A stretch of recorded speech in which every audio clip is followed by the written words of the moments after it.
Olha, eu sou uma leitora que eu não tenho a necessidade para eu aproveitar um livro que o texto dele seja belo.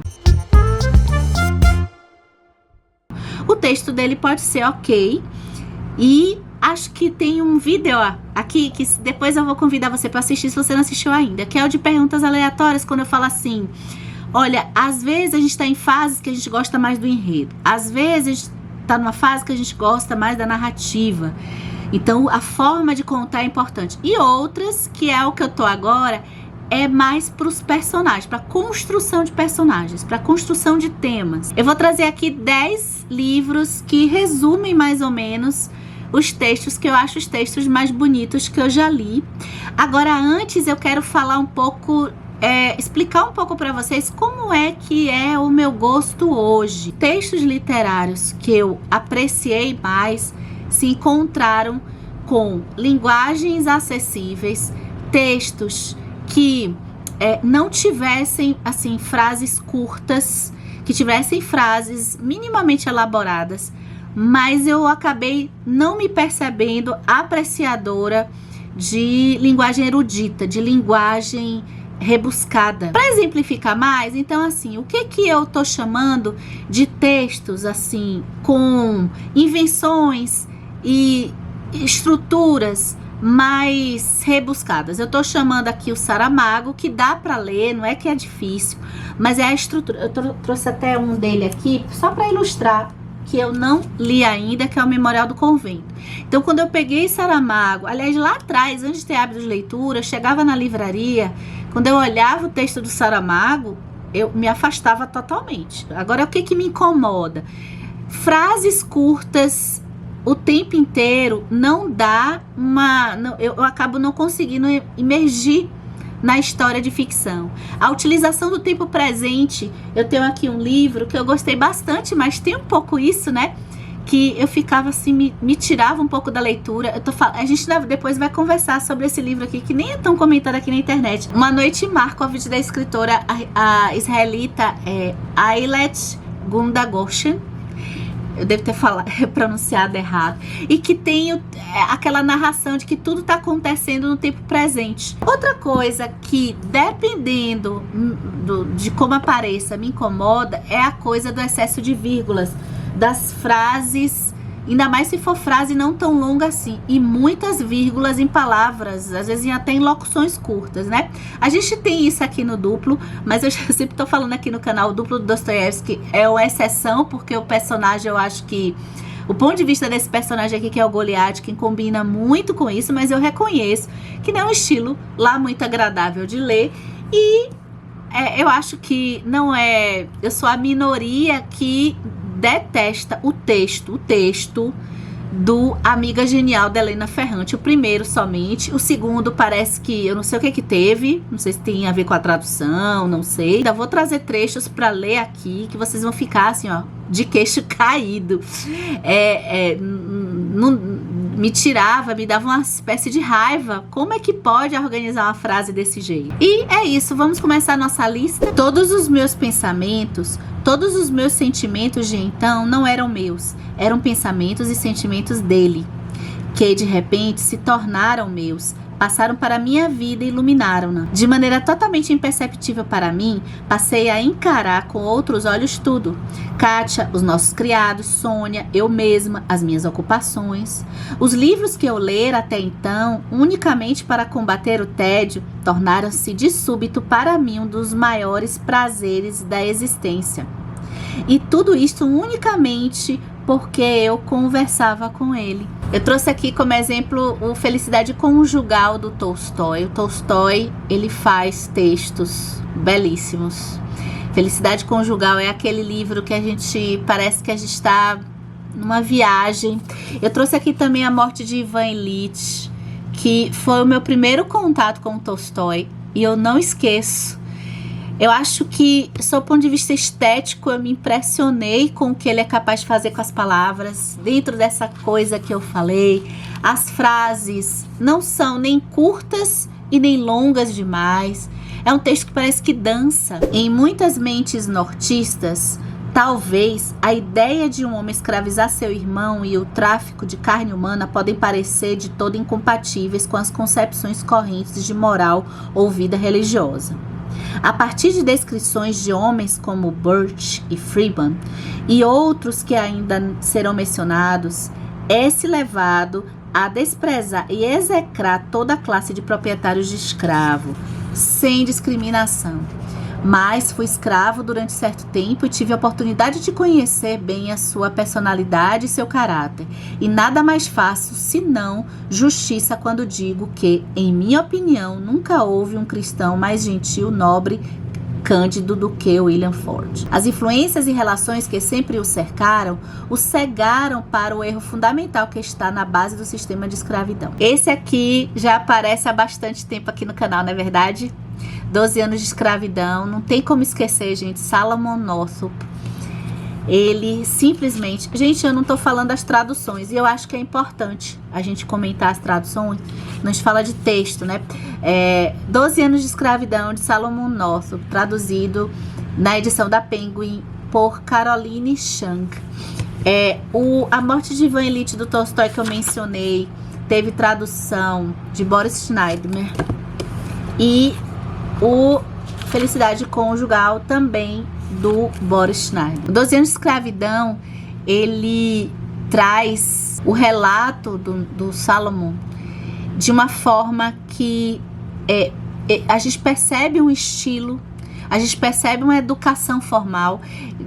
Inevitavelmente, eu acho que uma educação formal para estruturar um texto. Claro que a gente tem textos poéticos, textos que não necessariamente são poéticos.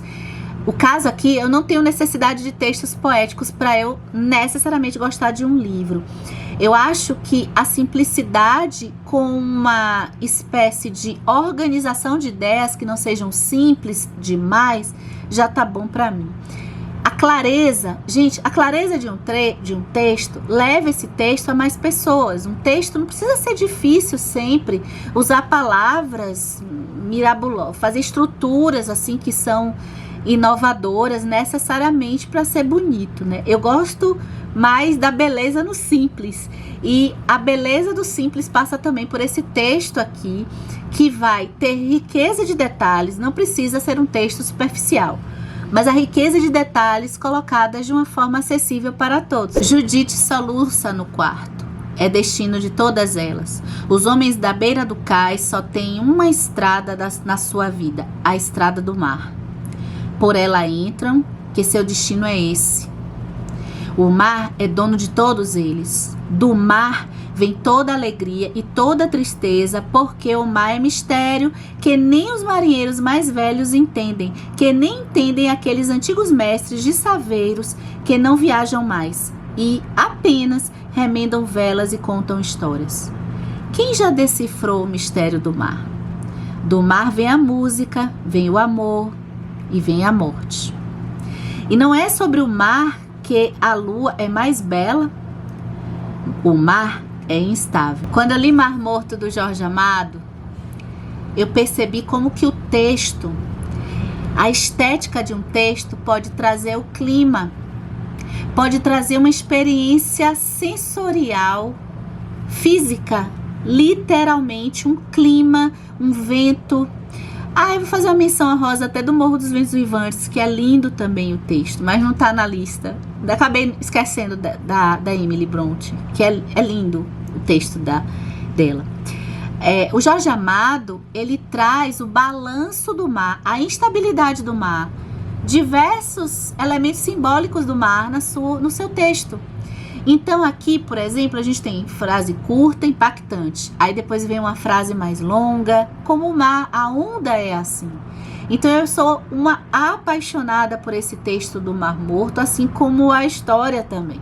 Não foi preciso muito tempo para que descobríssemos que todas as autoridades em que confiáramos até então, escola, família, a moral pública, comportavam-se de modo estranhamente pouco sincero nesse ponto da sexualidade. Mais ainda, que também de nós exigiam segredo e falta de sinceridade. Pois pensava-se diferente sobre essas coisas há 30, 40 anos comparando com o nosso mundo de hoje. Graças a uma série de fatores, a emancipação da mulher, a psicanálise freudiana, o culto esportivo ao corpo, a crescente independência da juventude, talvez em nenhum outro domínio da vida social tenha se operado uma transformação tão completa no espaço de uma geração como na relação entre os sexos. Que coisa linda! É a gente se deleitar, ler o texto de Stefan Zweig. O único dele que eu li, mas eu saí depois comprando outros para ler dele. É lindo, eu fiquei com vontade, como ele escreve aqui no seu livro Autobiografia O Mundo de Ontem, sobre a sua própria vida. A gente tem até vida no canal de trajetórias opostas dele com a Viola Davis, né?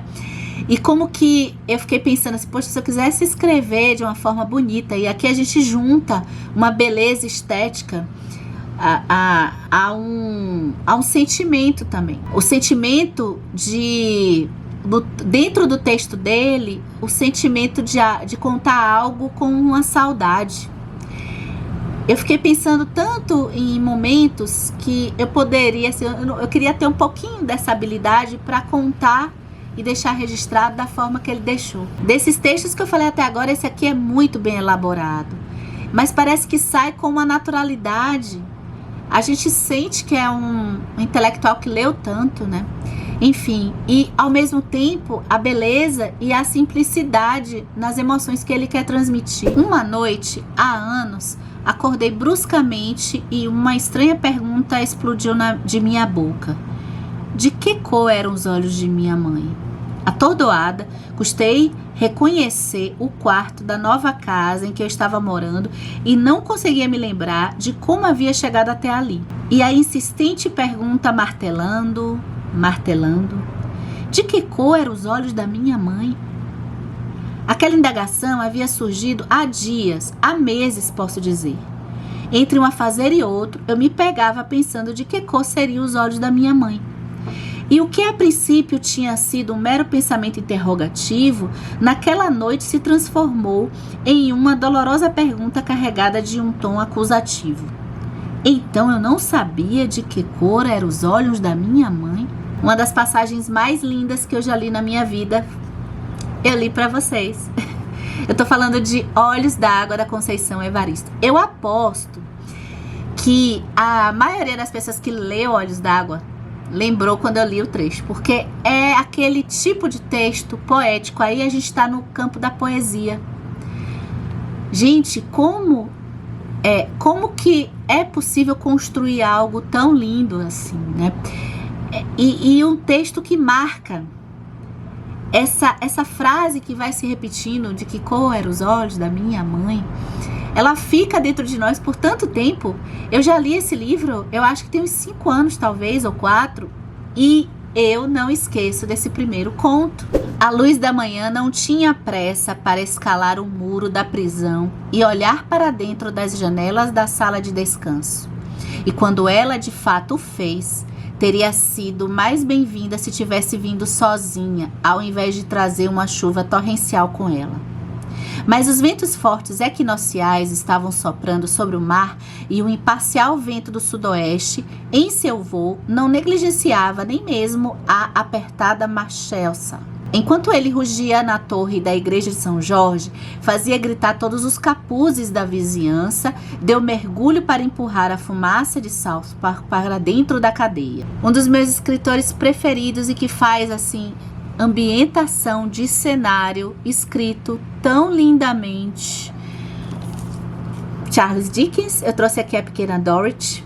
Só que a Pequena Dorothy, cada início, né, da Pequena Dorothy, apesar de não ser uma leitura do Dickens que eu considere das minhas preferidas, eu vou falar da minha preferida. A Pequena Dorothy traz cada primeiro capítulo, são capítulos bem curtos, a cada primeiro capítulo é um deleite. Eu percebi, tá tudo marcado aqui, quase todo o primeiro capítulo eu marcava porque era uma apresentação de ambiente, a escuridão, aquela coisa um pouco do gótico, tá tudo aqui com Dickens. E eu acho muito bonito a forma que ele apresenta qualitativamente, em termos de características, o clima e o ambiente da Inglaterra vitoriana, né? O meu preferido do Dickens é o David Copperfield, ele tá no pódio. Eu ia até ler um trecho desse, mas assim, cada impacto que eu sofri com a pequena Dorothy, gente, tem emoções assim de despedida. Tem uma aqui mesmo, em Grandes Esperanças, que coisa mais linda. É difícil eu chorar em livros e eu chorei aqui. Então, é aquele texto que a gente tem a emoção misturada com a qualidade, misturada com o ambiente, misturada com a razão dos personagens estarem.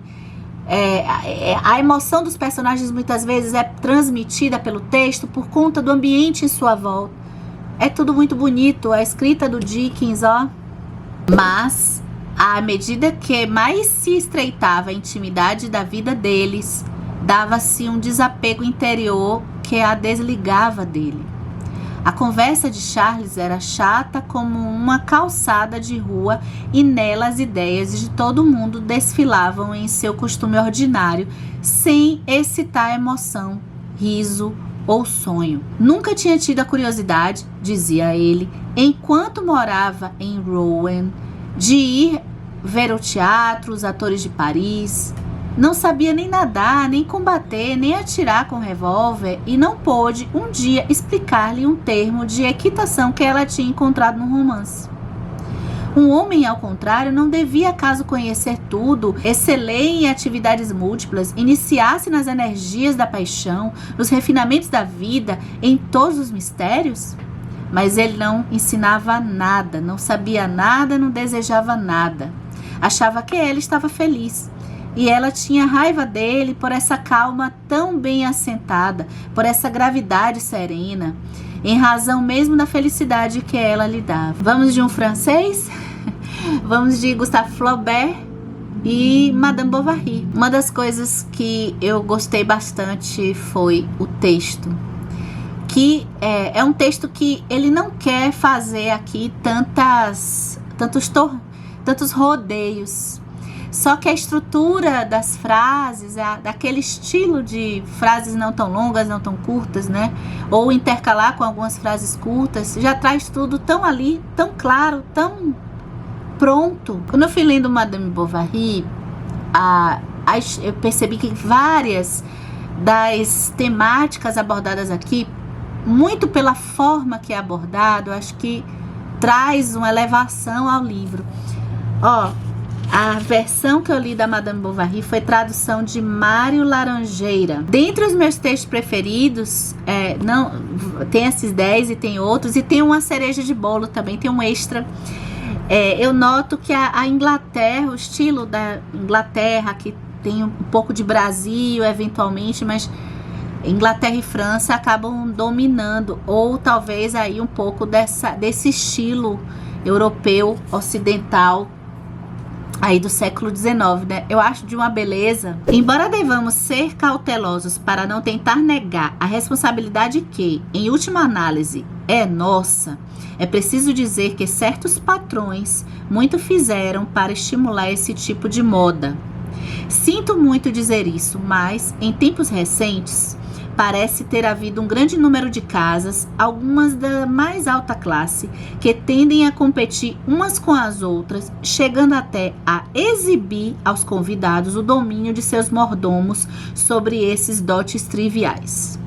Ouvi diversos exemplos de colegas sendo exibidos em festas como se fossem macacos de circo.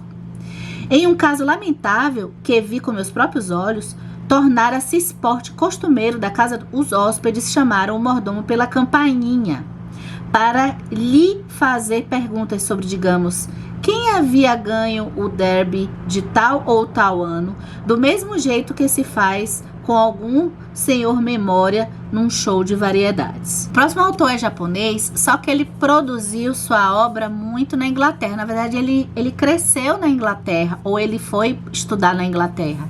E aí foi que eu fui entender, né, como que a literatura oriental, eu não trouxe nenhum aqui, porque eu não tive assim um texto que me impactasse tanto até agora. Aqui eu trouxe o caso Ishiguro, que é um deleite, assim. Eu amei o texto desse homem. Quando eu leio os livros do caso Ishiguro, eu tô lendo mais um agora. Eu percebo que tem uma tendência, assim, eu acho que ele se sente muito à vontade nas narrações, especialmente em primeira pessoa.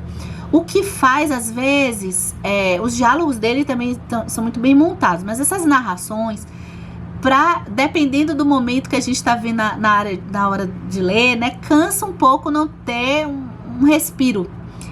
Ainda assim, é aquele tipo que eu acho que bebe da fonte do Dickens, que a gente tá caminhando, que o texto vai nos levando e vai colocando tantos elementos necessários para a gente perceber a construção de personagens pelo texto dele. Enfim, gente, Os Vestígios do Dia é um dos meus livros preferidos.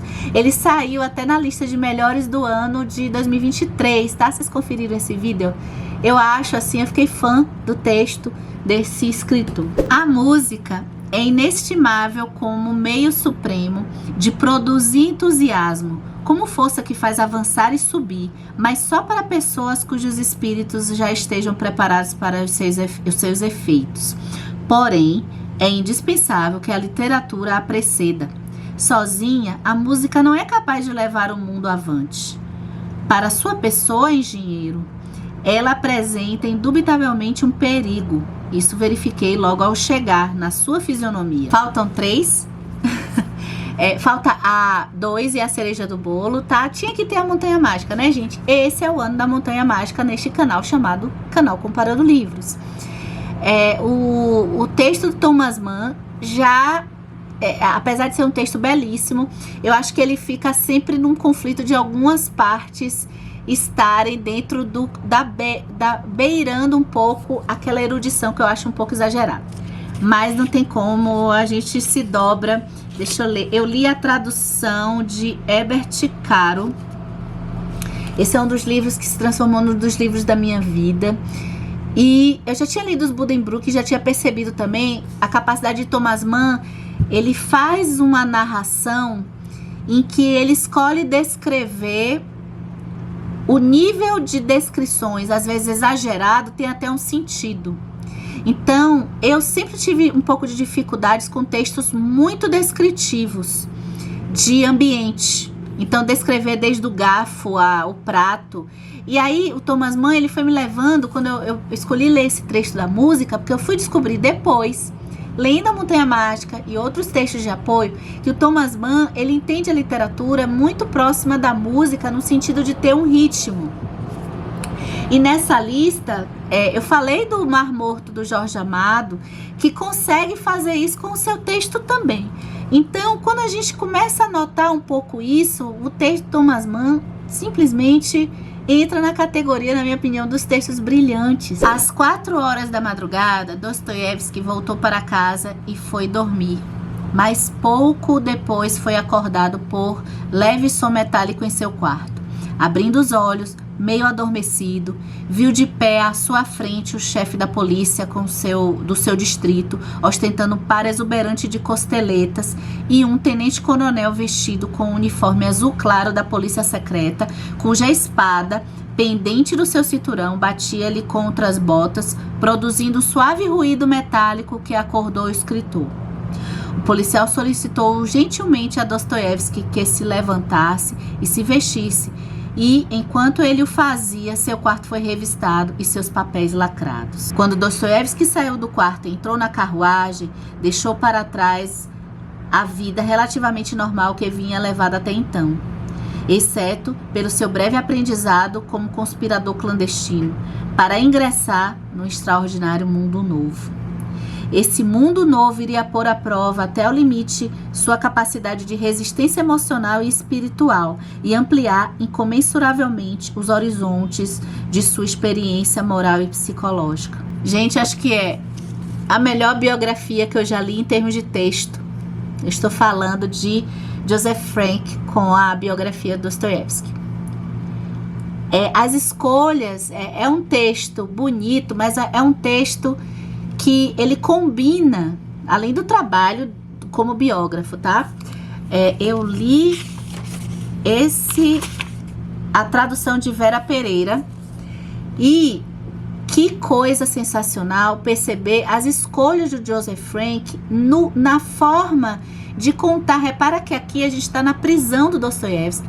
E o jeito que ele escolhe contar, como se a gente estivesse ouvindo uma história, até um pouco de ficção, e como que ele poderia estar se sentindo. E tudo isso com uma vasta pesquisa.